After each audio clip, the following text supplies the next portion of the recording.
between me and my wife. It was not a good life. For me, it was hell. Maybe for her, it was hell too. I don't want to give the reason why it was so. The fact is that after 37 years of marriage, we divorced, and I'm alone. We divorced, I was 77 when we divorced. It's not an age at which you redo a life. However, I came in Canada. I came in Canada because I applied for what is called a postdoctorate. How do you call it? Like a degree? No, not a degree. A postdoctorate help, something that is given to people who have got their doctorate. Okay. And it allows me to do research for 2 years. And for many reasons, I prefer to stay here in Canada. But in the year 1980, it was found that I have cancer of the prostate. They treated me with radiation. 4 years later, the cancer came back. They decided to extract the tumor. Right. They opened me, and they didn't extract the tumor because cancer had what is called metastasized. It means spread to everything around it. Say it will not help to take away the tumor. So they closed me and they said to me, you have 1 year to live. I answered to them, to the doctor, that's your problem, that's not mine. He asked me why. I said, I don't understand medicine. Right. I don't know what to do with the information that I have only 1 year to live. You are a specialist. You have to follow the case and to look for the best you can do for me in that year to make the year be more than a year. He told me, can you write a few pages about death? So I wrote a study about death of 11 pages.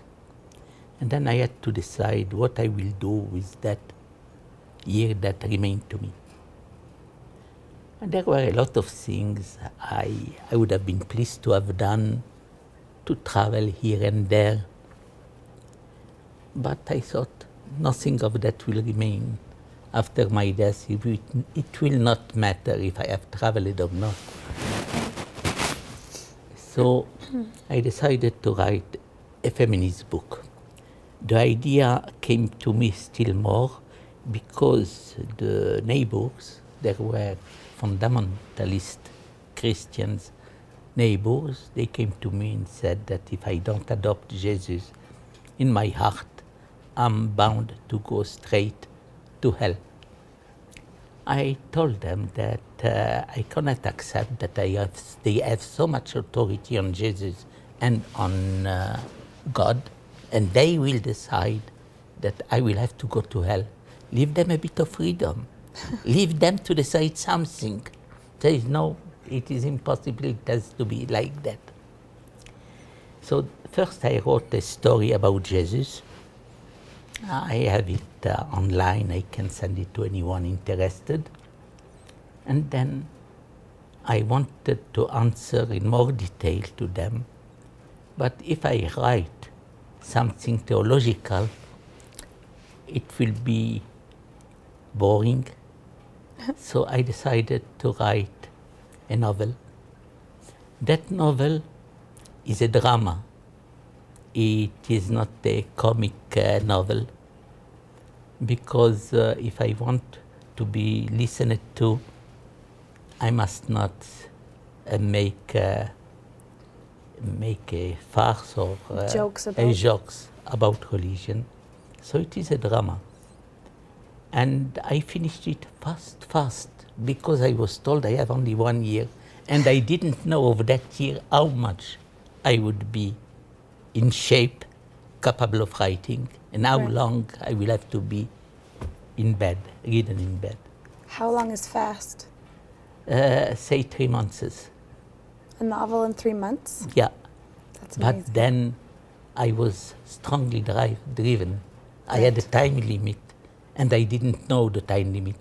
Yes, a year, but how much of that year? Right. When I finished, I made a number of copies, and I gave them to circulate. And one day, after 2 years, I received a call from a publisher. One of those copies fell in his hand, and he wanted to sign a contract with me. He wanted to publish the book. And as a result, it was indeed published under the title Memoirs of God. And I was waiting the year to end. But the year ended, and I was still feeling good. Right. So I said I must put myself to something more interesting, more important. And I remember, and that is something that has to do with my age. For instance, the Munich Agreement was made in the year 1938. Now, how many people are alive and can remember things about 1938? Because to remember this, they must have been 20 or something at the time. Or they must have been younger but enough interested in politics, which was my case. Now, I remember things from that time. I remember what I read in all the French newspapers.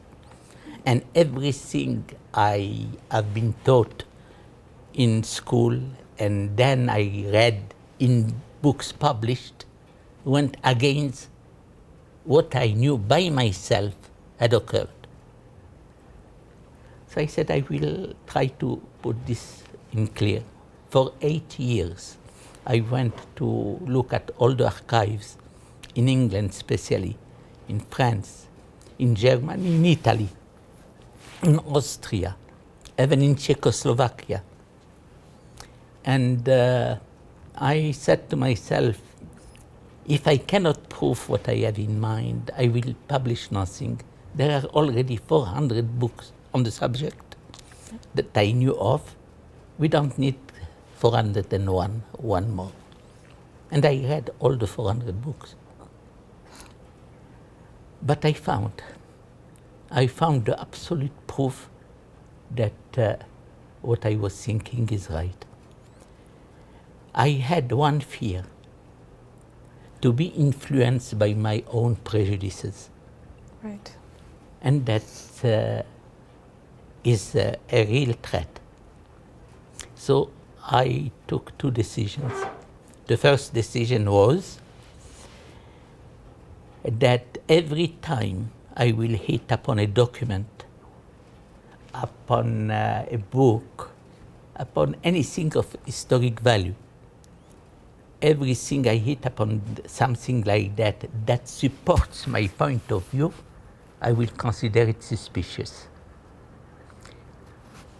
Because if I don't do that, if I go according to my point of view and it goes with my point of view and I pick it, then I didn't pick it because it was this I had to pick. So I you picked tried. it. I tried to consider that everything that supports my point of view is suspicious. And this saved my life because some of the things that support my point of view turn out to be false, turn out to be rumors and not facts. Had I mentioned the things that support my view and that were published in respectful books of history, and it would have been discovered that it was just a rumor, I would have been told your book is based on rumor.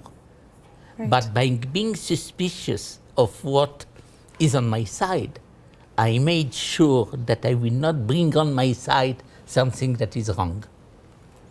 So that was the first rule I took. I took a second rule. If any fact, any document, any speech can have 2 interpretations or more than 1 interpretations, I don't choose the interpretation that pleases me. that go along with my opinion. The fact that there is more than one interpretation must be taken as an indication that the historian didn't do enough their job. One must dig more and more and more till one gets enough facts, so it is not possible to interpret the event or the document in more than one way. And it is thus that in many places where the historian took interpretation that goes along with them, I decided to look further. And then I find out that there were no two interpretations possible, only one. But I discovered it because I made more work. And that only single possible interpretation was going along the traditional, against the traditional one. And so came out a book that is called the Chamberlain-Hitler Deal. It has more than 800 citations or quotations, because I want everything to be supported by documents. And I can say it puts to shame the historians. I was not an historian, and I did the job that the historians were supposed to do. That book at first was badly received, but more the time passes and more the book is accepted. I was invited in places to give talks on the book, and in general, the professors that were against the book couldn't take the audience with them. Because they wanted to believe what they wanted to believe? For instance, a person says, this cannot be so because Chamberlain was a young gentleman. That is not an historic argument. As a matter of fact, I proved that Chamberlain was a dishonest man, disloyal to his country, and that he was a traitor to his country. A traitor not because he happened to hurt England. A traitor because he took at heart the interest of Nazis more than the interest of England. And he worked for Nazis. He sent his son to study Nazism. And he wrote to the German government reports about how much his son loved Nazism.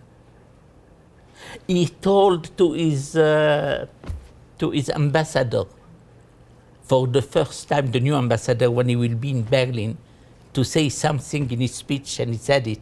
And the thing he said in the speech was, many people in Britain do not like Nazism, but they do not like it because they are ignorant of Nazism. If only they would have known how good Nazism was, they would have wished to have Nazism in England. Those things are not quoted in the books of history, but I have it from the archives of the British government. And I can cite the page, the place, the exact place where it is, and it is quoted. I have quotes from the head of the Central Intelligence, not the CIA, the British intelligence. And that British intelligence write a letter to Halifax, who was Minister of the Foreign Affairs. And in this letter, he says, we have a traitor among us. There are communications between someone, and he gives the name, and between the authorities in Germany that do not go through the normal channels. The cabinet doesn't know what is going, the House of Commons doesn't know what is going, and what is going is treacherous. It turned out that person was the chief of the press cabinet of Chamberlain. He was called Stewart. And Halifax said to Chamberlain that Stewart is considered a traitor by the British intelligence. Chamberlain said to him, leave that matter to me. And he kept Stewart in his... So he was known as a traitor to the British intelligence. And the